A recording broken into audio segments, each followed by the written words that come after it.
নমস্কার, সনাতন ধর্মকথা চ্যানেলে আপনাদের সবাইকে স্বাগত।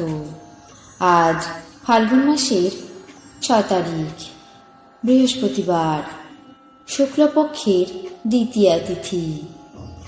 মহাভারতের আদি পর্বে 224তম অধ্যায়ে অগ্নিদেবের কাছে অর্জুনের অস্ত্র প্রার্থনা পর্ব শুরু করব। নারায়ণং নমস্কৃত্য নরং চৈব নরোত্তমং দেবীং সরস্বতীং ব্যাসাং ততো জয়মুদীরয়েৎ।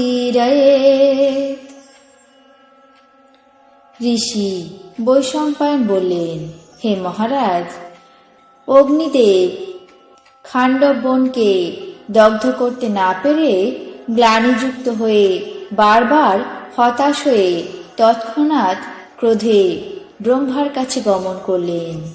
সেখানে উপস্থিত হয়ে তাকে সমস্ত বৃত্তান্ত বললেন। সমস্ত কথা শুনে ব্রহ্মা কিছুক্ষণ চিন্তা করে অগ্নিদেবকে বললেন, আজ দেবরাজ ইন্দ্রের সমক্ষে যেভাবে তুমি খাণ্ডব বন দগ্ধ করতে পারবে, আমি এমন এক উপায় বলছি শোনো। দেবকার্য অনুষ্ঠান করার জন্য আদিদেব নর এবং নারায়ণ রূপে মর্তলোকে অবতীর্ণ হয়েছেন। লোকে তাদেরকে কৃষ্ণা অর্জুন বলে জেনে থাকে। তুমি কৃষ্ণা অর্জুনের কাছে খাণ্ডব বনে গমন করে খাণ্ডব বন দাহ করার জন্য তাদের থেকে সাহায্য গ্রহণ করো। তারপর দেবগণ রক্ষা করলেও তুমি দ্রুত সেই বন দগ্ধ করতে পারবে। কৃষ্ণার্জুন সমবেত হয়ে সমস্ত বন্য জন্তুদেরকে এবং দেবরাজ ইন্দ্রকেও নিবারণ করতে পারবেন, তাতে কোনো সন্দেহ নেই।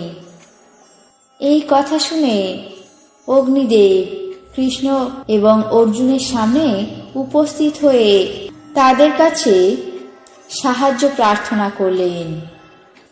ঋষি বৈশম্পায়ন বললেন, মহারাজ, অর্জুন এবং কৃষ্ণের কাছে উপস্থিত হয়ে অগ্নিদেব যেমন প্রার্থনা করেছিলেন তা পূর্বেই আপনাকে বলেছি। তারপর অর্জুন অগ্নিদেবের কথা শুনে সেই সময় প্রত্যুত্তর দিয়ে বললেন, হে অগ্নিদেব, আমার কাছে বহু দিব্যাস্ত্র আছে। তার দ্বারা আমি শত শত বজ্রধরের সঙ্গে যুদ্ধ করতে পারি।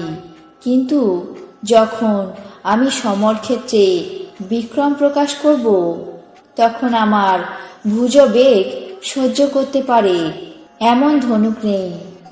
আমি অতি সত্বরে স্বর নিক্ষেপ করতে পারি। আমার বাণের আবশ্যকতা নেই। আমার রথ আমার অস্ত্রশস্ত্র বহন করতে অসমর্থ। অতএব বায়ুর মতো বেগশালী পাণ্ডুর বর্ণ দিব্য অশ্ব, এই উৎকৃষ্ট রথ আমাকে প্রদান করতে হবে। আর কৃষ্ণেরও বাহুবল তুল্য অস্ত্র নেই, যার দ্বারা তিনি নাগ এবং পিশাচদেরকে সংহার করতে পারবেন।